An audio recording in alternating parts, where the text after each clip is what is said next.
Hey everybody, so today I am in Kuala Lumpur, which is the capital city of Malaysia, and I am here for, I think, 4 nights, and I don't really have a plan other than to check out town. They have 2 Michael Jacksons here, and luckily no kids around either one of them.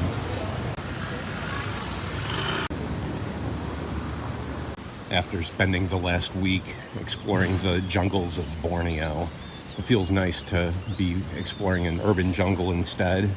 And to be honest, I really haven't done much research. I don't know much about Kuala Lumpur, except that it has like a twin towers that are like some of the tallest towers in the world. I'm actually on my way to the Petronas Towers now. We'll see if I can get inside them. I have no idea how open they are to the public. Again, no research. Here are the Petronas Towers, and this is about as close as I'm getting to them because it costs $40 to get inside of them.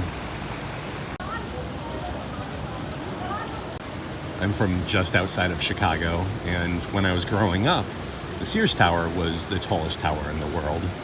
And then Malaysia had to come and build this. So fuck these towers anyway. I'm in the mall that's connected to the towers, and they have all this up, presumably for the upcoming Chinese New Year. Here's another angle of those towers. They got ExxonMobil here. Thank you guys for all the oil. Toys R Us lives on in Malaysia. Got some real life AI slop in the commercial district. Damn, that's kind of hot. Turns out that Kuala Lumpur is chock full of tall buildings. Over on my left, you see the Menara Kuala Lumpur. It's not quite as tall as the Petronas Towers, but we love them all just the same.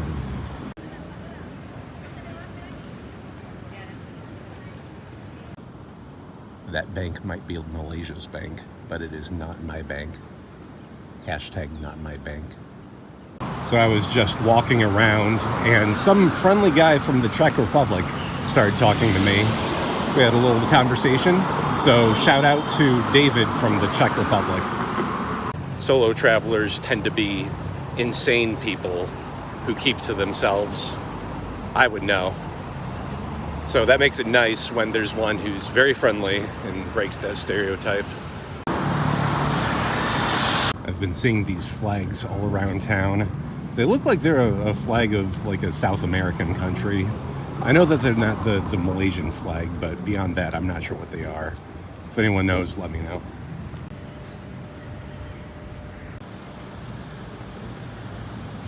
This up here is Malaysia's flag, not that other one. Up ahead in front of me is the second tallest flagpole in all of Malaysia. All those flagpoles are nice too. I love a country that has fun with its transformers. Here is the National Textile Museum. Some are even calling it one of the best textile museums in all of Malaysia. Those people in the mural seem happy. Must be all that shared prosperity. I'm now in the center of town, in Chinatown, and this is one of the busiest markets in the city. It's called Peddling Street Market, and it's got a whole bunch of people and a whole bunch of stuff. There aren't like a ton of people in this market, but it's kind of difficult to get around here because of all the like weird obstacles in the way. There is a penis. And there is a middle finger that is also a penis. And there are 2 people making passionate love. I wonder who those 2 gentlemen could be.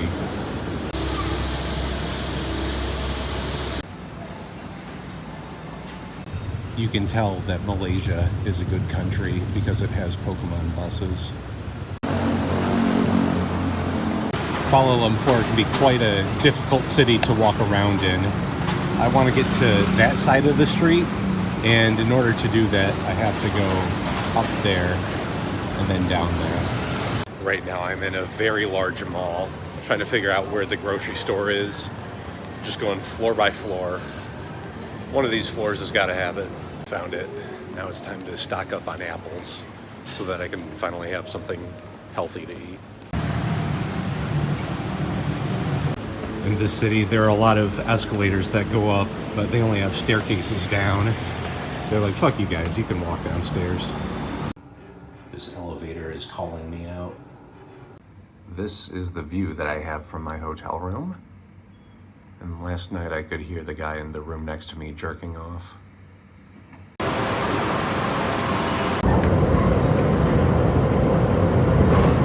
Today I'm off to see the Batu Caves, which are an interesting series of caves kind of at the edge of the city. And yeah, so I'm using public transportation to get there, and I've got to say, it's really nice. I'm a big fan of their metro system here. I went to Subway before today's events to get a meal, and I saw that they are now selling foot-long cookies. Gotta say, that's too much cookie.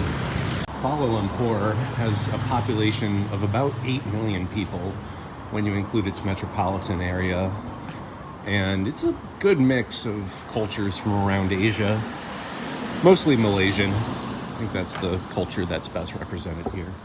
I've made it to this train station that has trains going directly to the Batu Caves, so that's a good thing. The bad thing is that the next train appears to be leaving in like 40 minutes, which means I get to just kind of do nothing for a while.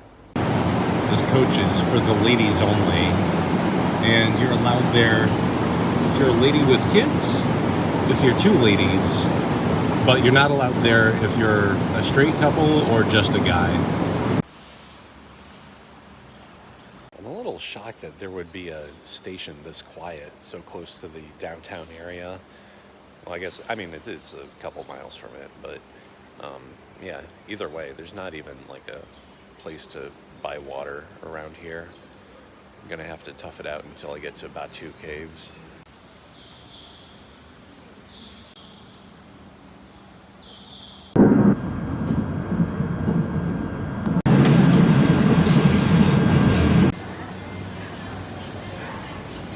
I've made it to Batu Caves, and already I see a friend.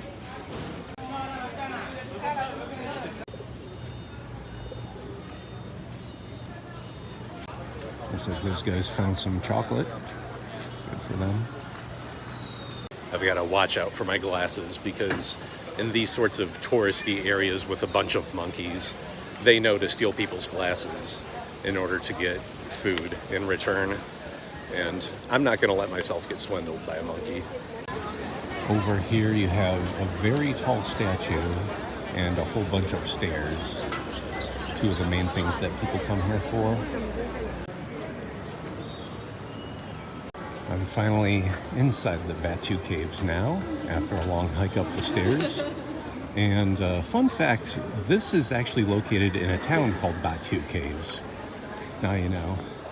That monkey's found something. Good for him. I tell you, this is a place to be a monkey. The Batu Caves are actually a religious site in Hinduism.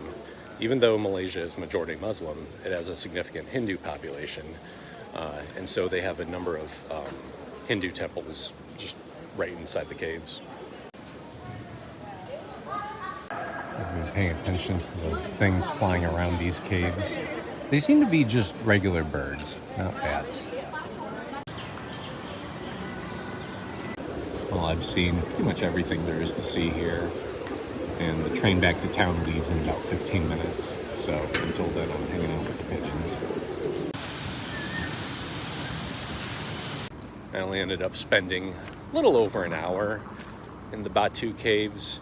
To be honest, they were a bit of a tourist trap, although still worth it because of how pretty it was. But yeah, there just wasn't much to do there. And so now I'm back in the city, and I found what seems to be a promising area for hiking, which is kind of the thing I'm more interested in. Well, I was gonna hike around here, but it looks like it's closed. But luckily there's somewhere else to walk nearby. If you look closely, you can see that monkey's balls. I'm walking around this heavily forested area that is just to the north of the city's botanical garden. And I very much appreciate it when a big city like this decides not to murder all their trees. I take back what I said. It turns out that these trails are open today. So I get to explore the jungle in the heart of Kuala Lumpur. Kuala Lumpur is a major city that lies in the middle of a valley, and that makes it prone to air pollution. And that's why these sorts of forests are so important. I've been walking on this trail for about a mile now, and I've only run into like 2 other people. I can't believe that someplace this wild and deserted is only a couple miles away from the Petronas Towers. Oh fuck, I didn't know those guys were here.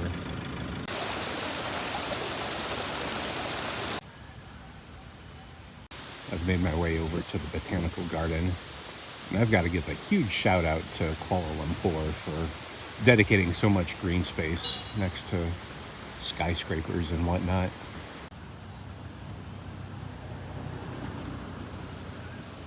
Obviously, this is a very sunny part of the world, as well as a very rainy part of the world.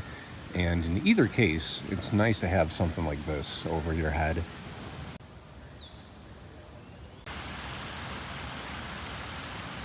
One last thing that I want to see today is a Buddhist temple that's nearby. It doesn't seem like it's easy to get to on foot, but I'll try my darndest. I finally arrived at the Fan Hao temple. That walk wasn't so bad, although I do need some water or else I'm gonna faint.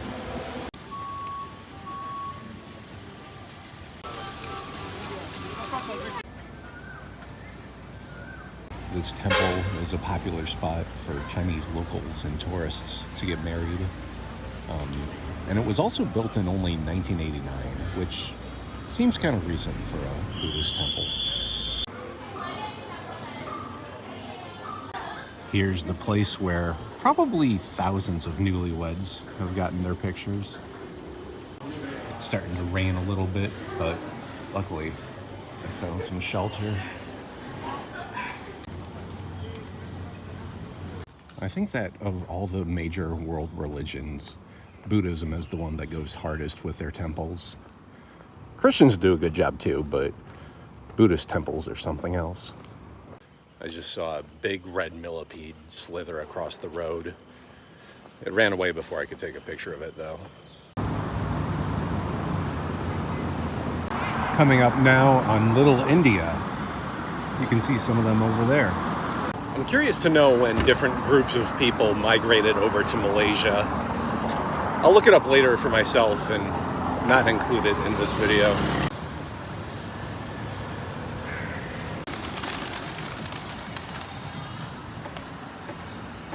This monorail on my right goes all the way to the Petronas Towers. So I think I'm just gonna ride it and hang out there again tonight. Today's plan is to go to another hiking spot. This one is kind of at the edge of town, and luckily it is also right next to a metro line, so it'll be easy to get out there.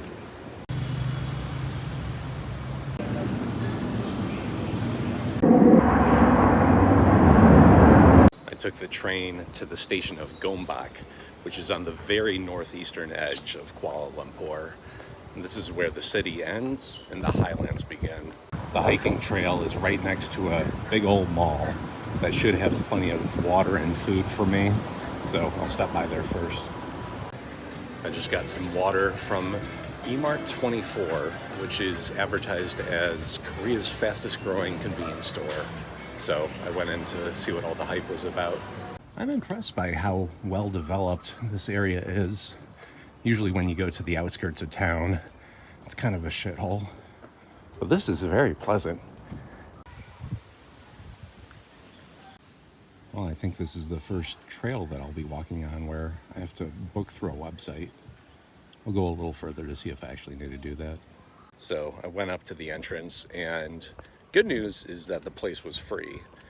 The bad news is you have to register ahead of time, and it has to be in one of the allotted time frames.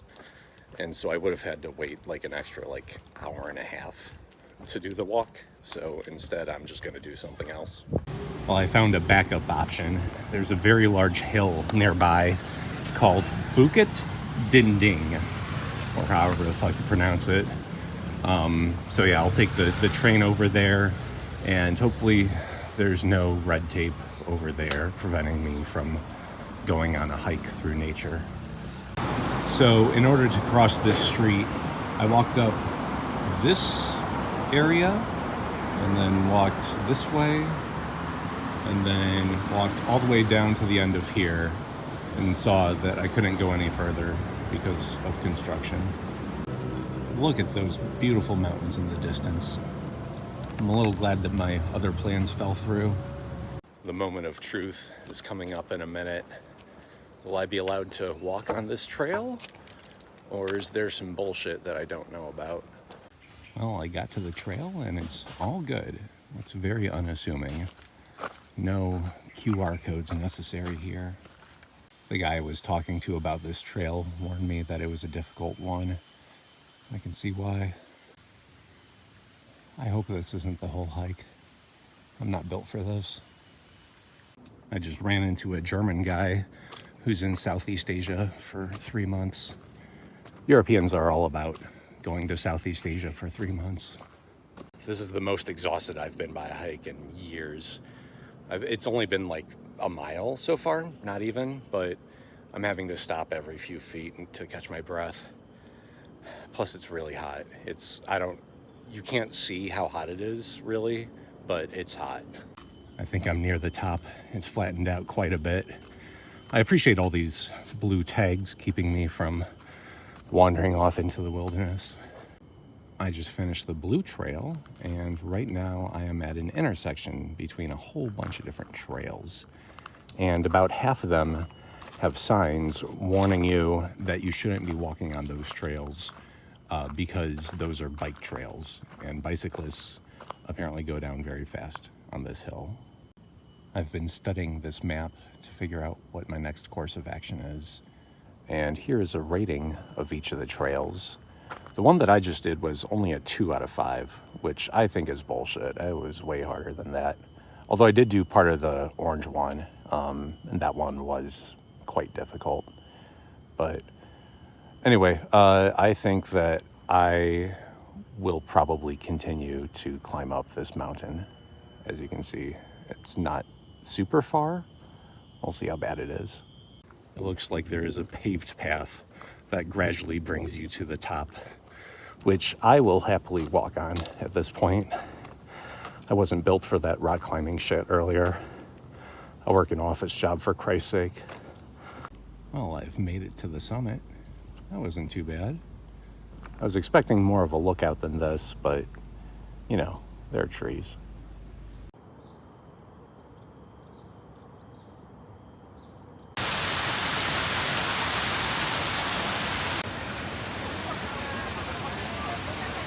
All right, I'm back in the center of town, in my favorite part of town. And yeah, so that was a fun adventure. I didn't really film most of it because I ended up running into that German guy again, and I hung out with him for most of the afternoon. Yeah, didn't want to just take out my camera and start filming that one. But yeah, he seemed cool. We talked for a while about a lot of things.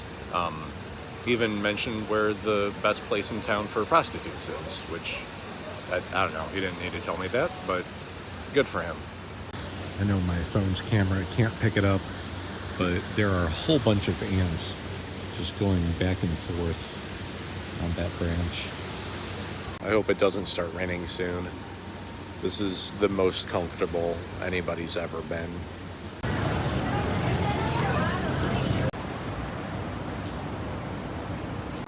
I'm leaving Kuala Lumpur today. My plan is to go south along the Malaysian peninsula. So today I'm going down to a town called Malacca. There should be a bus there. It will only be like 2.5 hours, something like that. So not too bad. Here I am at the central bus station of Kuala Lumpur. As you can see, they have like all the departures up ahead, and over there is where I just bought the tickets. So now I'll wait around here for about half an hour until the next bus leaves.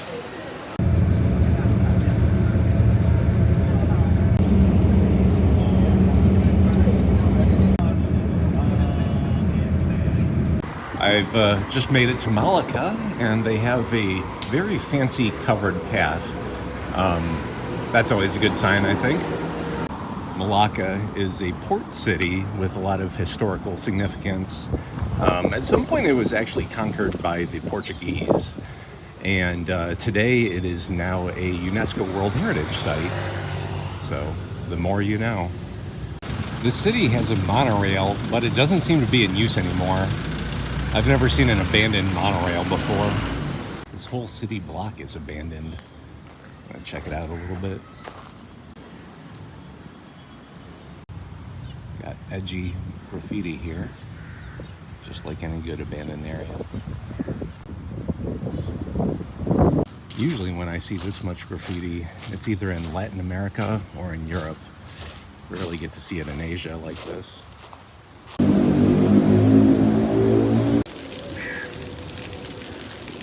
Even though Malacca has historically been an important port city, it's now getting most of its money from tourism.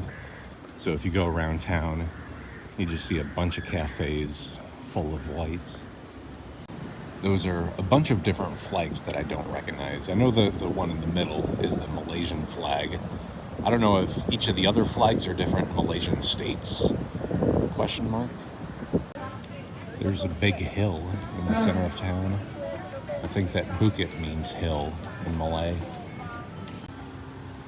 Here's a view from the top of the hill. Certainly a less impressive climb than what I did yesterday, but whatever.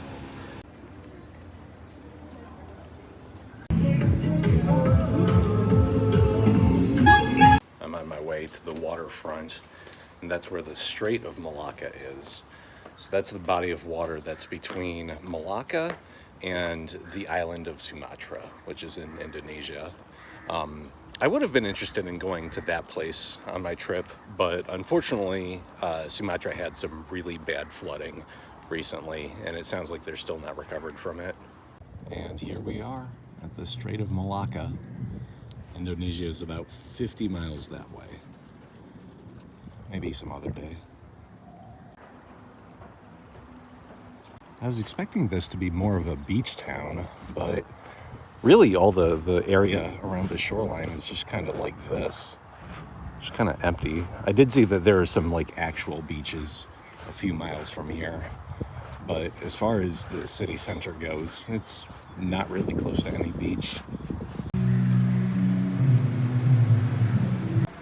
Someone drew that guy from SpongeBob.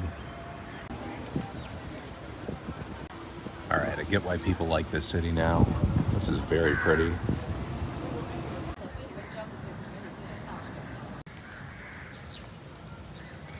This city's got everything, including an orangutan mural. Although it doesn't have safe streets to walk on. As I mentioned, Malacca is a very important city and has been for centuries. Traders from the Middle East all the way up through China have had to go through here because of geography. And because of that, you would expect it to be like a very big city. But it's not really. It's like only kind of big. A lot of the city's centered around this river here called the Malacca River.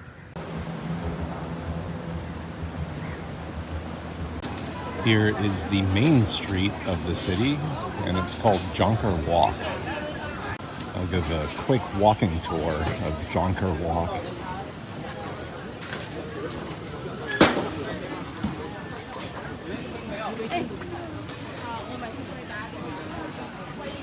Alright, that's good enough. Damn, look at this guy. He reminds me of me. If there's anybody watching who's either a mayor or on a chamber of commerce for a town, and you're looking to increase tourism, all you really have to do is make a few houses very colorful. and people will come. This city even has signs to let you know when a particular area is scenic. Today I'm off to my next town, which will be my final town in Malaysia. And yeah, I thought Malacca was cool. I think I saw everything that there is to see here, pretty much.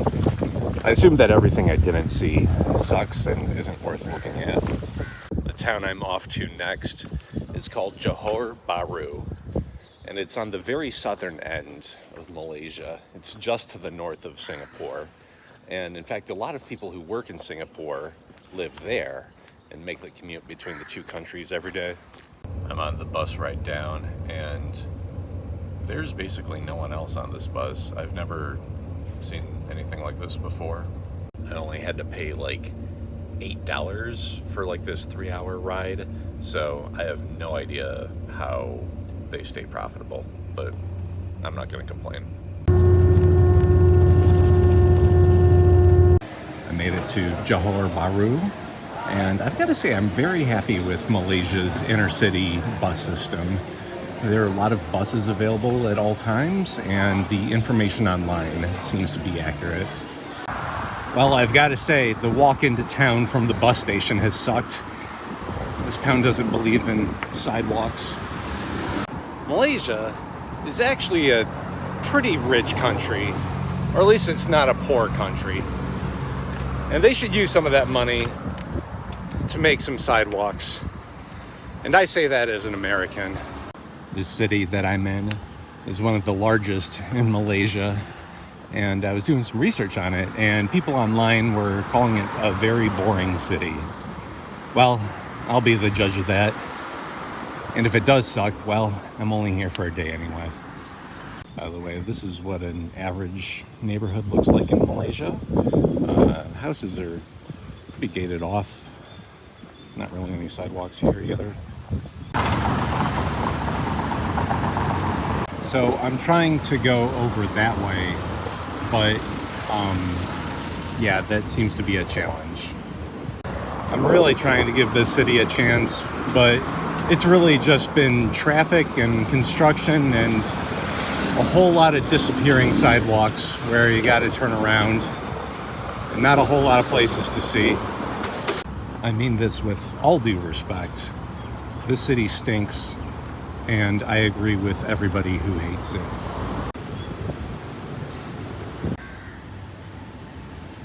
I've made it to the city center, and I walk back what I said earlier a little.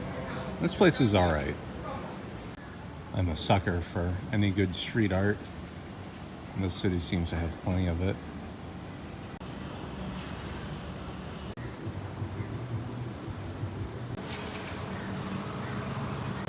They made a monument in recognition of this being the southern end of the Malaysian peninsula, and arguably the starting point to the Asia continent. That's arguable, though.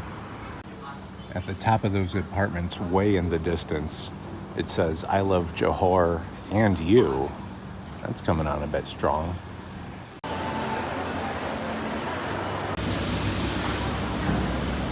Tomorrow I'm going over to Singapore, and my original plan was to walk over the bridge that connects Johor to Singapore, but it turns out that that's probably a bad idea because it's kind of unsafe at parts, if you can believe it.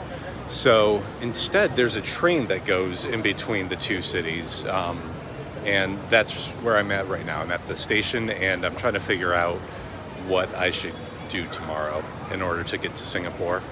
Over there is the bridge to Singapore, which I figured out how I'm going to get to tomorrow. Over here is an opera house. What an unfortunate time to open an opera house. Well, that's about it for my 2 weeks in Malaysia. I spent 1 week in Borneo, Malaysia, which is kind of the more wild side of it. And then I spent the last week in peninsular Malaysia, which is a lot more developed, a lot more tourist infrastructure. But yeah, let me know which Malaysia do you think is the more Malaysian. Let me know in the comments. All right, see ya.